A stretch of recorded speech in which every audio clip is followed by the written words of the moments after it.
Hello, welcome to all in my channel. आइए देखते हैं क्लास 10th का चैप्टर नंबर 6 त्रिभुज ट्रायंगल समरूपता, इसके बारे में। आप क्लास 9th में पढ़ चुके हैं सर्वांग समता, कॉन्ग्रुएंसी, ठीक। लेकिन यहाँ पे पढ़ेंगे समरूपता।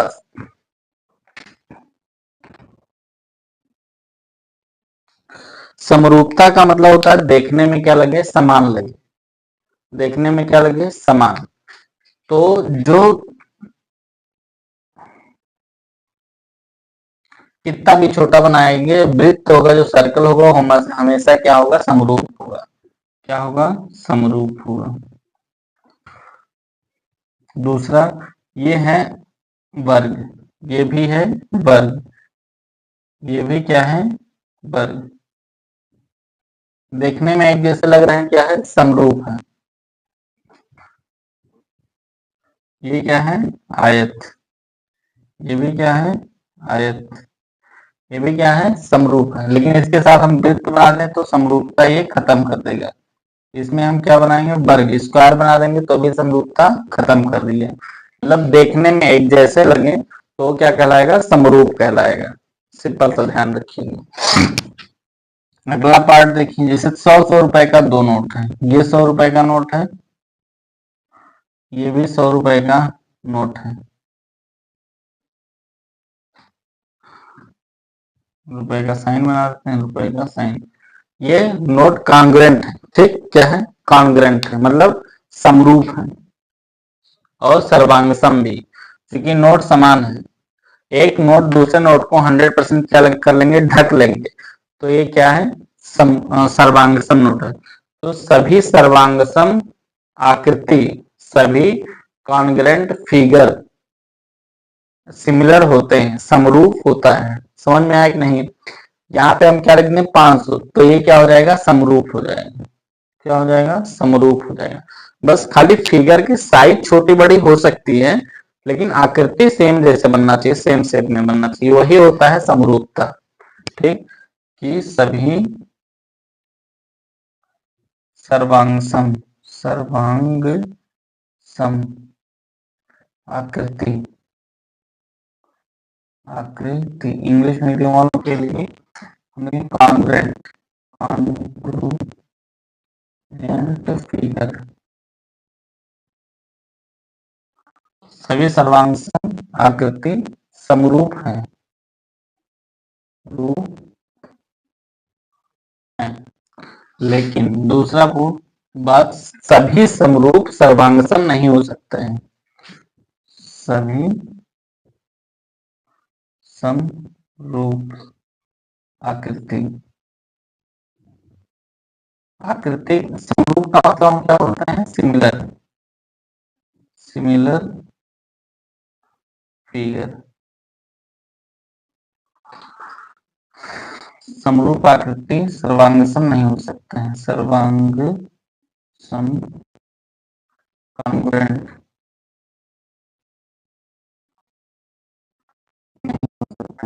नहीं हो सकते।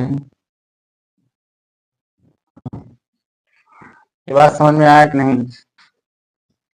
2 पॉइंट हो गया, ठीक। इसके बाद अगर समरूप है तो उसकी आकृति क्या, उसके पेरीमीटर्स क्या क्या है। तो समरूपता के पेरीमीटर्स हम देखते हैं। समरूपता के क्या लिख सकते हैं, कसौटी, कसौटी, क्राइटेरिया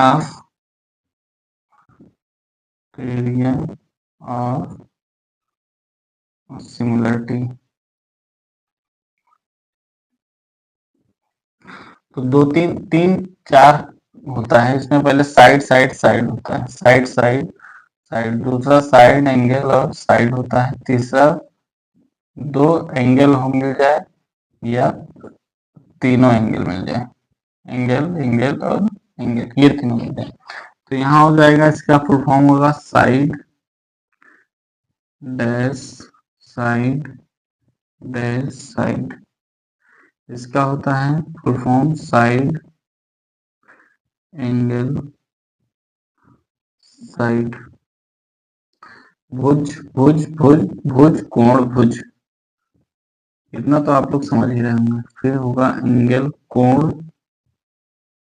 एंगल और एंगल हो जाएगा, यहाँ तीनों बार एंगल होगा, एंगल एंगल और एंगल।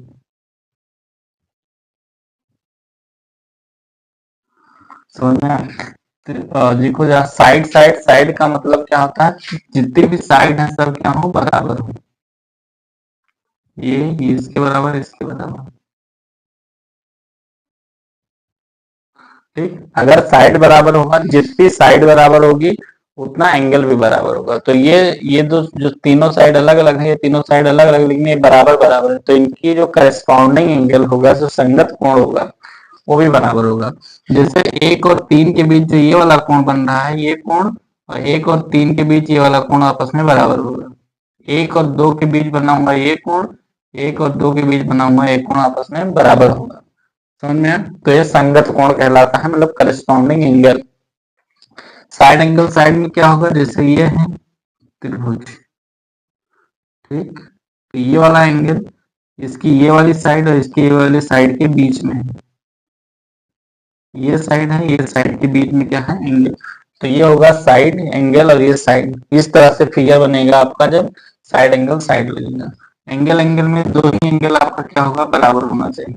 जैसे ये त्रिभुज है, ये वाला कोण ये कोण अगर बराबर होगा तो तीसरा कोण ऑटोमेटिक बराबर हो जाएगा। ठीक, देखो जैसे इसको हम 50 मान लें, इसको 70 मान लें, तो ये 50 और 70 होगा, दो कोण आपस में बराबर होगा। लेकिन 50 प्लस 70 कितना हो गया, 120, 120 120 माइनस का 180 करेंगे तो यहाँ कितना आएगा, 60, तो यहाँ भी तो ऑटोमेटिक 60 हो गया। ठीक, क्योंकि ट्रायंगल के सम्स कितने होना चाहिए, 180 से ज्यादा नहीं होना चाहिए, तो 180 से ज्यादा नहीं, 180 के बराबर होता है, तो इसलिए यहाँ कितना हो जाएगा, 60।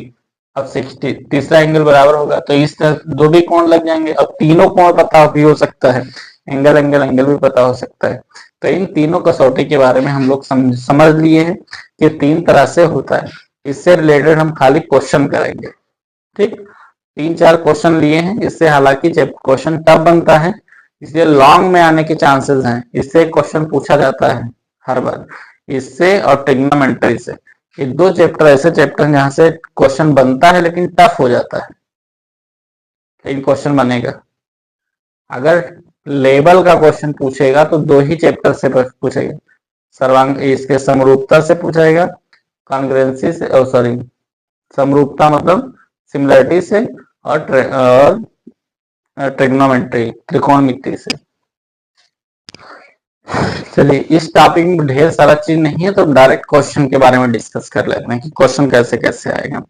तो जैसे ये कोई ट्रायंगल है, यहाँ ड्रॉ कर लेते हैं, कोई क्या है, ट्रायंगल। तो ये ट्रायंगल ए बी और सी, तो अगर BC के पैरेलल समानांतर कोई रेखा खींची जाती है, तो कोई रेखा खींचती है, तो ये वाला जो पॉइंट है, यहाँ से यहाँ की दूरी और यहाँ से यहाँ की दूरी का अनुपात, यहाँ से यहाँ तक की दूरी का अनुपात और यहाँ से यहाँ तक की दूरी का अनुपात क्या होगा, बराबर होगा, क्योंकि समांतर है। ठीक, तो हम ये लिख सकते हैं कि अगर BC के समांतर कोई रेखा त्रिभुज में खींची जाए तो भुजा समानुपाती होते हैं, समानुपाती हो जाते हैं। ठीक, तो हम ये लिख सकते हैं कि इन ट्रायंगल ए बी और सी, यहाँ दे नाम ई और एफ, तो ई और एफ, ई एफ समांतर है BC के। अगर अगर ई और एफ BC के समानांतर है, तो दो तीन चीज हम कह सकते हैं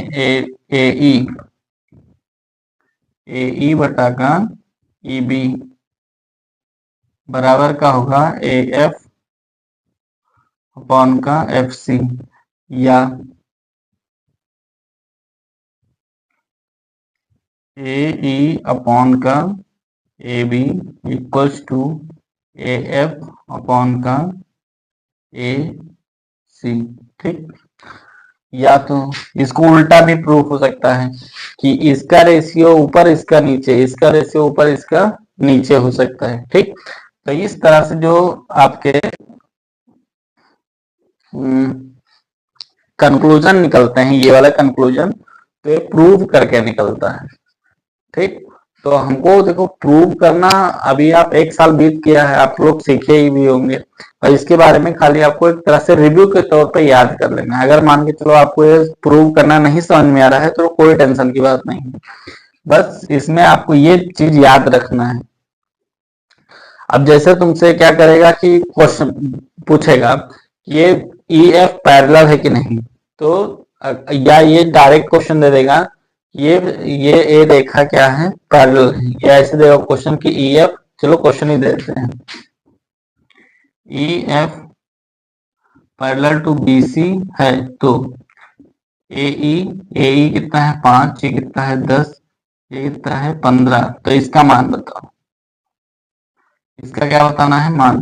तो आपसे पूछेगा कि ए ई बराबर का कितना दिया है 5, ई और बी की वैल्यू 15 दिया है, तो ए और एफ की वैल्यू दिया है 10, तो एफ और सी का मान बताओ।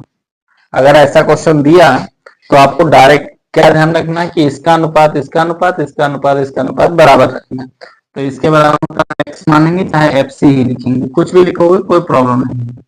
तो ये होता है ए ई अपॉन का ई बी बराबर का ए एफ बटा का एफ सी। यहाँ वैल्यू पुट करेंगे 5 बटा का कितना आएगा 15, और यहाँ वैल्यू पुट करेंगे 10 बटा का कितना आ जाएगा एक्स। समझ में 5 से काटेंगे 3 बार में, 3 बचे 15 हो जाएगी, क्रॉस मल्टीप्लाई करेंगे तो यहाँ हो जाएगा x बराबर का 3 गुणे का 10, x बराबर का कितना हो जाएगा 30। एक तो क्वेश्चन आपसे इस तरह से पूछेगा, x की वैल्यू निकालो। अब इसमें कोई भी वैल्यू आप चारों में से कोई भी वैल्यू आपको 3 वैल्यू देगा और एक वैल्यू गायब कर देगा, जिस वैल्यू को आपको बताना पड़ेगा। समझ में आया? इस टाइप के क्वेश्चन आएंगे भैया, सबसे आसान क्वेश्चन है, आएगा तो इस तरह से आएगा। चलो इस पेज से इसमें दूसरा टाइप का भी क्वेश्चन बता देते हैं। आपको क्वेश्चन देगा कि एक त्रिभुज है पी क्यू आर और एस, एम और एन है। समझ में कहेगा पी और एम की वैल्यू, एम और क्यू की वैल्यू 2 और 4 देगा, ए एन और एन और पी 15 और 30 दे देगा। कुछ भी देगा उसमें आपको कोई लेना देना नहीं है, बस आपको पता करना है। ऐसा क्वेश्चन देगा, फिर आपसे पूछेगा कि क्या एम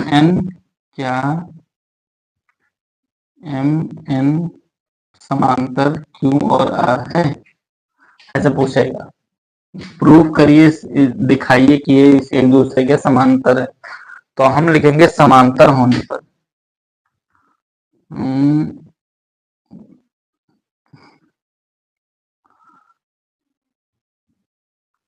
समांतर, ऐसे नहीं लिखो, ऐसे लिखो M N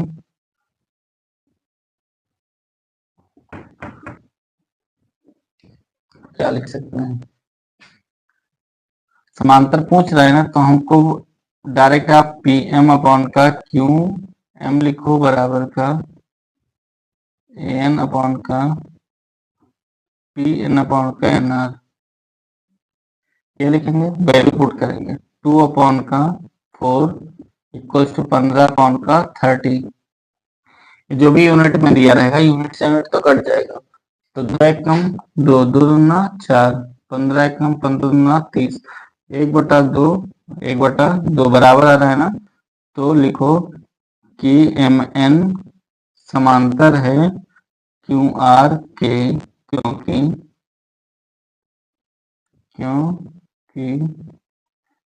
P M upon का एम क्यू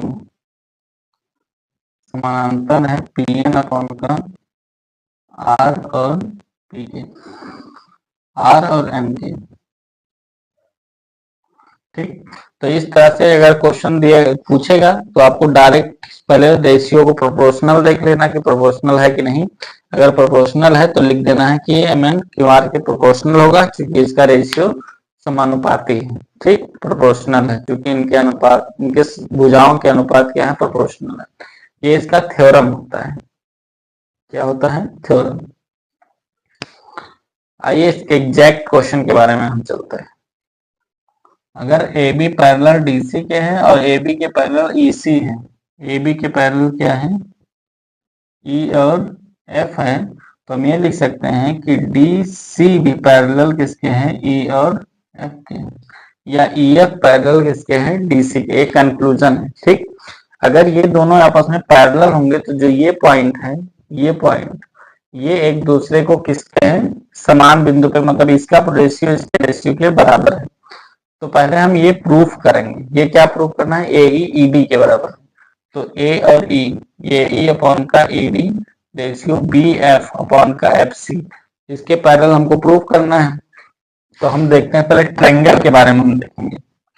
तो हम दो ट्रायंगल, एक ट्रायंगल लेंगे ए डी और सी, जिसमें हम ए सी को मिला मैच करेंगे और पैरेलल भुजा ई जी पे मिलेगी। समझ आया? तो हम लिखेंगे कि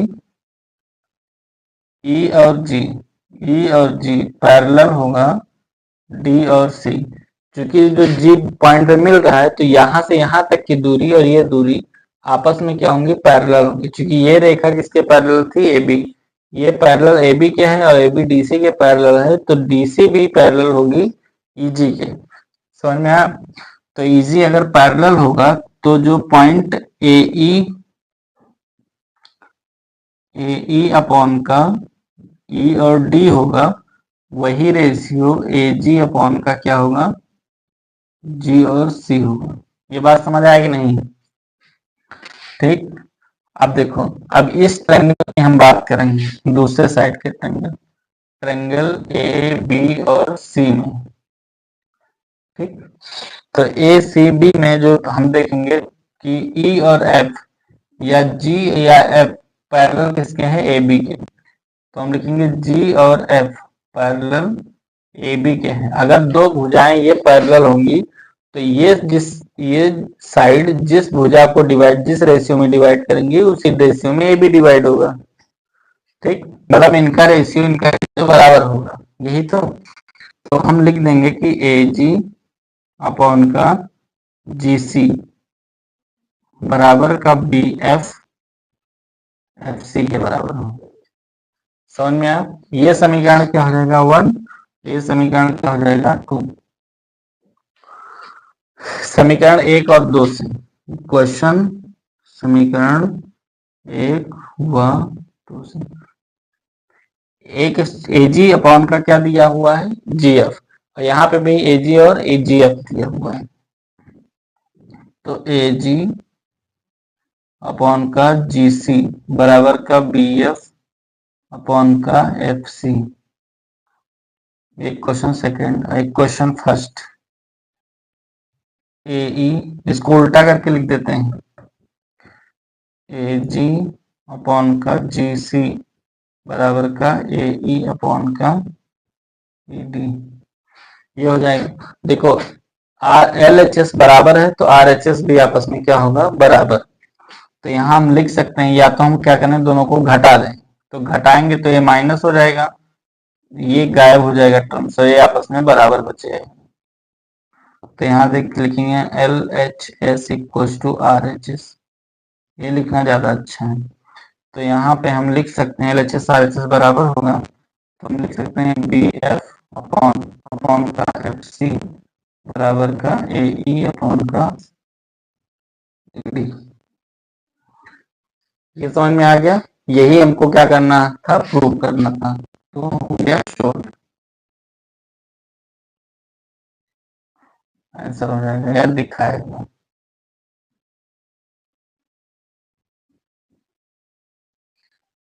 समझ में आया? ये था एक क्वेश्चन, ठीक। Question number first.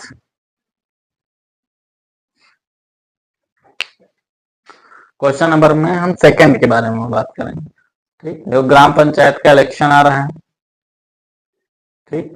ग्राम पंचायत के इलेक्शन में बहुत ढेर सारे कर्मठ, जुझारू, ईमानदार आपको नेता मिल जाएंगे आपके गांव में। युवा हृदय सम्राट आपको मिलेंगे।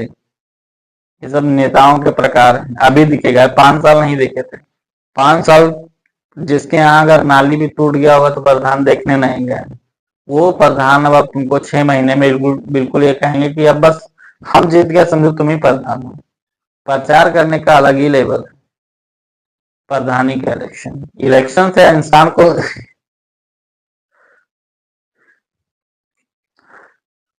हम तो कहते हैं आदमी ट्रक से लड़ जाए लेकिन इलेक्शन न लड़े।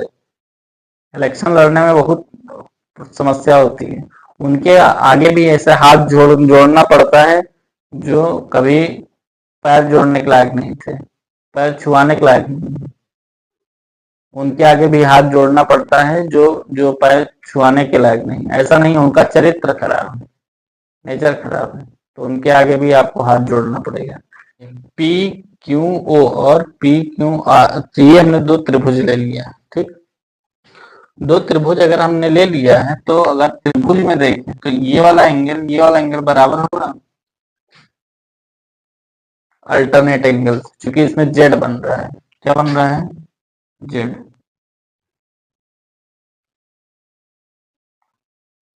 जेड आप लोगों को ज्यादा समझ में आता है।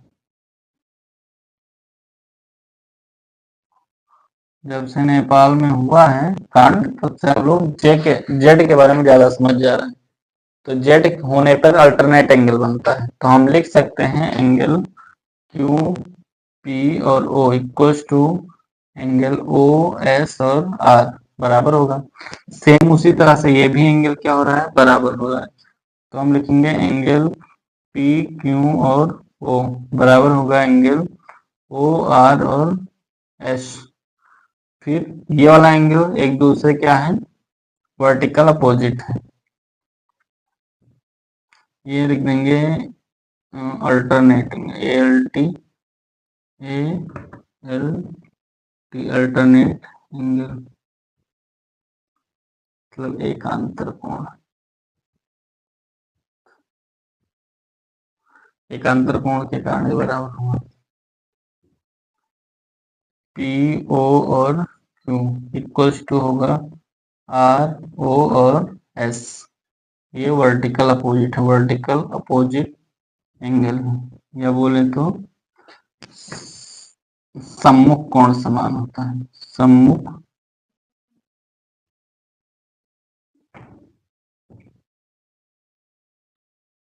कोण, सम्मुख क्या है? कोण बराबर होगा। अगर ये तीन एंगल हमको मिल रहा है, एंगल मिल रहा है, एंगल मिल रहा है, एंगल मिल रहा है, तो एक कॉन्ग्रुएंट के सिम्टम्स हैं। तो हम लिख सकते हैं ट्रायंगल पी ओ और क्यू, ठीक, सिमिलर टू, देखो पी ओ तो हमको लिखना है एस ओ। क्या लिखना है? ट्रायंगल एस ओ, और किधर जाएगा? आर की तरफ। सिमिलर है किसके द्वारा? Bye angle angle angle. कोण कोण के द्वारा एक दूसरे क्या है? समरूप है। ये समरूपता की साइन, ठीक। ये अल्टरनेट एंगल मतलब एकांतर कोण। बी ओ ए का मतलब वर्टिकल अपोजिट एंगल। सम्मुख कोण, सम्मुख कोण क्या होता है? हमेशा बराबर होता है। जो दो क्रॉस कैसे बनता है क्या कहलाता है? सम्मुख कोण। जैसे एक क्रॉस हो रहा है, ऐसे नहीं समझिए, ऐसा समझिए, ये मार्कर है, दोनों को मार्कर को एक साथ जुटाए तो ये वाला कोण और ये वाला कोण दोनों क्या है? सम्मुख कोण है। और ये वाला कोण दोनों क्या है? सम्मुख कोण। समझ में? तो सम्मुख कोण आपस में क्या होते हैं? बराबर होते हैं। और सम्मुख कोण बराबर होने के कारण ये क्या होगा? सर्वांग सम हो जाएगा। इस तरह का क्वेश्चन आपको आ सकता है। देखो इसमें क्या होता है, मोस्ट चांस है कि इसमें क्वेश्चन का फिगर बना बना आएगा। अगर नहीं बना आएगा तो बहुत इजी क्वेश्चन आएगा। क्वेश्चन को सॉल्व करने से पहले बहुत ध्यान से आपको पढ़ना भी है। ठीक, ये नहीं कि क्वेश्चन को हल्के हल्के में पढ़ो, नंबर पढ़ लिए, बस तुमको पता चल गया कि यही प्रूफ करना है। ऐसा मत करिएगा, धोखा हो जाएगा।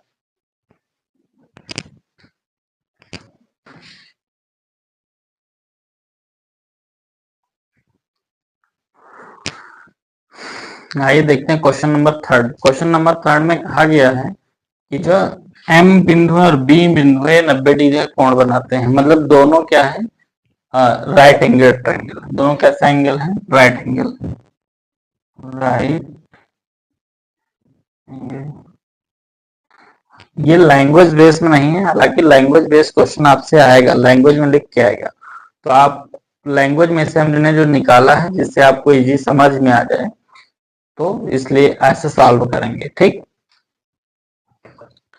ये दोनों क्या है, राइट एंगल। ये भी राइट एंगल है, ये भी राइट एंगल है। तो आपको प्रूफ करना है कि A B C, triangle A B C. तो ए बी सी को हम क्या करेंगे, एक को डार्क कर दें। फिर एक को डार्क करने से फायदा ये रहेगा कि दूसरे में हमको ढूंढना नहीं पड़ेगा। एक को हमने क्या कर दिया, dark. A B C congruent किसका है, ए एम और पी का। ए एम पी के कॉन्ग्रुएंट नहीं, सॉरी, सिमिलर है। तो हम देखेंगे ट्रायंगल ए बी और सी एंड, हिंदी मीडियम वाले वो लिख लेंगे ए एम और पी। ये जो ट्रायंगल दिया हुआ है, क्यों गिर रहा है भाई। तो इसमें हम अगर देखेंगे तो जो एम है ये, और ये राइट एंगल बन रहा है। तो हम लिखेंगे ए एम और P equals to angle A B, और यहाँ क्या होगा,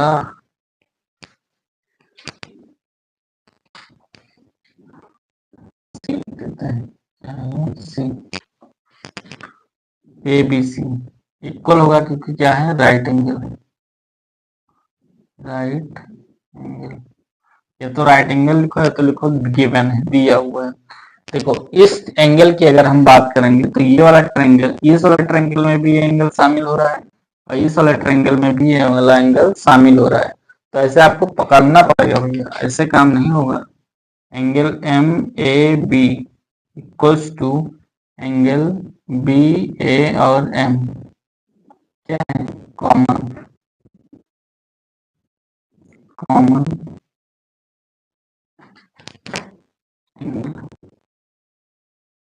कॉमन को हिंदी में उभयनिष्ठ बोलते हैं। उभयनिष्ठ कोण पूरा लिख देते हैं। उभयनिष्ठ क्या हो जाएगा, कोण हो जाएगा। अब देखो दो हमको चीज मिल गया, एंगल एंगल। हमने जब सिमिलरिटीज के क्राइटेरिया बताए थे तो हमने बताया था angle angle, side side, angle angle angle, side angle side. चार कसौटी होती थी, चार क्राइटेरियाज होते थे जिसमें एंगल एंगल लग रहा है। तो एंगल एंगल के कारण क्या हो जाएगा, ये सर्वांग सम हो जाएगा। अब हम लिख सकते हैं, वही लिख दो जो प्रूफ करने के लिए कह रहा है। Triangle A B C similar to triangle A M और पी। इस तरह से आपको इस तरह से आपके इंपॉर्टेंट क्वेश्चन के साथ साथ इंट्रोडक्शन क्लास फिनिश होता है। ठीक, इससे जो बताया गया क्वेश्चन है उसी तरह के क्वेश्चन सिर्फ और सिर्फ पूछे जाएंगे। आपसे इससे ज्यादा टफ क्वेश्चन नहीं पूछा जा सकता है। ठीक, क्योंकि जो एग्जाम सेट कर रहा है, जो पेपर सेट कर रहा है, वो चाह रहा है कि 10th में जो लड़के पढ़ रहे हैं वो हतोत्साहित नहीं हो। और दूसरा पॉइंट उसके ब्रेन में ये रहता है कि कोई भी लड़का फेल ना हो। तो फेल लड़का तब नहीं होगा जब एवरेज से भी कम पेपर बनाया जाएगा तब। तो कुछ क्वेश्चन, दो चार क्वेश्चन एवरेज के होते हैं और दो चार क्वेश्चन एवरेज से भी नीचे लेवल के होते हैं। तो आप नो डाउट आप लोग पास हो जाएंगे, बहुत अच्छे नंबर से पास हो जाएंगे। आप कॉन्फिडेंस रखिए, आप कॉन्फिडेंस ब्रेक मत करिए। कॉन्फिडेंस ब्रेक हो जाएगा फिर आपके लिए प्रॉब्लम हो जाएगा। तो इजी इजी क्वेश्चन आएगा और आपको अच्छे से सॉल्व भी हो जाएगा, समझ में आएगा। ठीक, ऐसा ना हो कि वो घरवाली से लड़ाई करके आए पेपर सेट करने के लिए, तब भैया आप लोग दिक्कत है। अगर घरवाली से लड़ाई करके आया तो उसका सारा गुस्सा आपके क्वेश्चन पेपर पे उतरेगा। ठीक, और आपका क्वेश्चन पेपर वो टफ बनेगा और खराब भी हो जाएगा। ठीक, बस ये बहुत कम चांसेस होंगे कि आपके क्वेश्चन बहुत टफ बनाया जाए, इजी क्वेश्चन बनाया जाता है। ये चैप्टर आपका ओवर होता है। क्लास 10th का चैप्टर नंबर 6 है। 7 चैप्टर नंबर हम लेके आएंगे नेक्स्ट वीडियो में। आज के लिए बस इतना ही। अगले एपिसोड के लिए इंतजार करिएगा। अगले एपिसोड में यहीं से कहानी आपको सुना